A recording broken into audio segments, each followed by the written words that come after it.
Sumit, thanks so much for taking out time for us. He's a market guest. He is a trader and investor in the market. Sumit, let's start by what happened in the last few days. What is the sense that you get, and with the sort of pullback that one is seeing, what do you essentially make of this pullback? Was it given the sort of sharp rally that we had seen in the Indian equity markets? Right. Good afternoon, Pankaj. Thanks a lot for inviting me to your show. Let me first make standard disclosures. We are SEBI registered RIA as well as RA. And yes, I mean, looking at the kind of run-up that has taken place to 18,000 from the bottoms that were seen mid of June, it is quite interesting to know that risk-on rally is there. And if we go back to actually assess the reasons why this particular correction was there, and now the worries which were there, whether it be inflation, expectations of recession, or in terms of tightening, to some extent it was related to the geopolitical issues and the supply chain issues. Most of them gradually either are kind of digested by the market, and that is why we are seeing kind of an uptick that happened from the bottom. So if you look at the correction from October to June as such, it was in the range of almost 18% to 30-35% as far as global markets are concerned. And now from the bottom, India actually has kind of recovered almost 18%. And looking at last 2 days, of course, given the sharp run-up, there is bound to be some kind of correction. But at the same time, if we look at maybe 2 or 3 quarters down the line, most of the unknown unknowns have now become known unknowns. And it is the first order of the impact is well understood by the market. It's just that the second order of impact, if at all, it takes time to really unfold as such. But given the setup that is there, where inflation is kind of looking at directionally getting softened, primarily because most of the inflation components in India are largely imported inflation, and which is where the lead indicators are showing that inflation has peaked, and thereby we could actually see that incrementally things are getting better. These corrections are definitely something that needs to be kind of looked upon and bought out as such. There could be further softness given the sharp run-up, but at the same time, from a India structure perspective, there isn't something that is the macro visible picture, with right? So yeah. So that was the macro picture. Now let's talk about the micro space. You know, what's happening with FII flows, how are DII flows moving in. So we saw some frantic selling coming in from the FII side. And last week we did saw about $4-5 billion of a 40-day block coming in, but still the markets did not particularly go down. What is the sense that you get on FII flows? Is that something which deserves a multiple being slightly higher, that if you assume that this trend would tend to continue? So definitely, Pankaj, that's an interesting point. I mean, if you look at what had happened as far as selling from October 2021 till June is concerned, we almost saw a 3 lakh crore kind of selling. And as you mentioned, last month we have seen FII buying coming back. I mean, if you look at the global picture, I mean, where do you see pockets of growth and well-diversified growth? I mean, India is actually a mix of multiple trends, whether it be consumerism or financialization or techification. Look at the startup environment out here.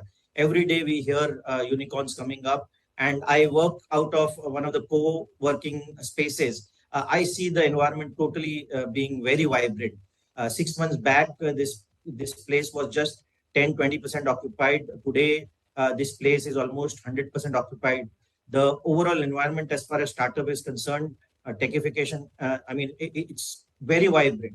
The formalization theme is really picking up. Look at the GST collections, the market actually, or global trade is going through deglobalization. But for India, given the China plus one factor or manufacturing PLI scheme, I think we are going through a globalization rather than deglobalization.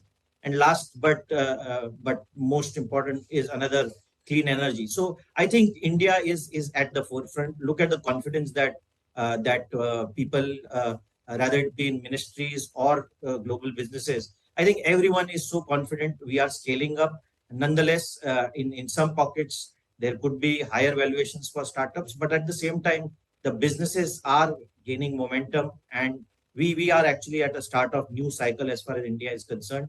And there is no other country, in my view, as of now, which offers this kind of diversified, large market for any kind of FIIs. So they will definitely return back, and possibly, we could see premium of our market being diversified, having growth, and so many themes playing across, giving them an opportunity to gain out of it. Got the point. So, Sumit, I know you since. Right. Sumit, I have been interacting with you when you were also in the insurance pack, and that time you used to look at infrastructure. But somehow in the last 10 years, infrastructure as a sector itself has lost importance. I would have not heard it even from your mouth, some of the other, analysts that really track it.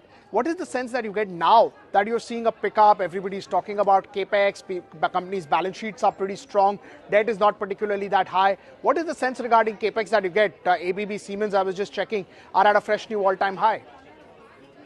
Definitely, Pankaj. I think we are going through a new capex cycle. If we compare the last cycle to the current cycle, possibly in the last cycle, it was largely the power sector which had huge capex, which was driving the overall capex situation in the country. But this new cycle is more about the private capex, where actually the capex size or size of projects are much smaller.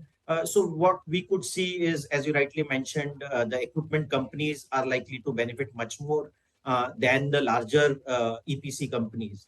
And in the past cycle, of course, EPC companies generally don't have much of a moat, but the equipment companies stand to gain much more. So as you rightly pointed out, ABB Siemens kind of stocks are likely to gain out of this particular cycle.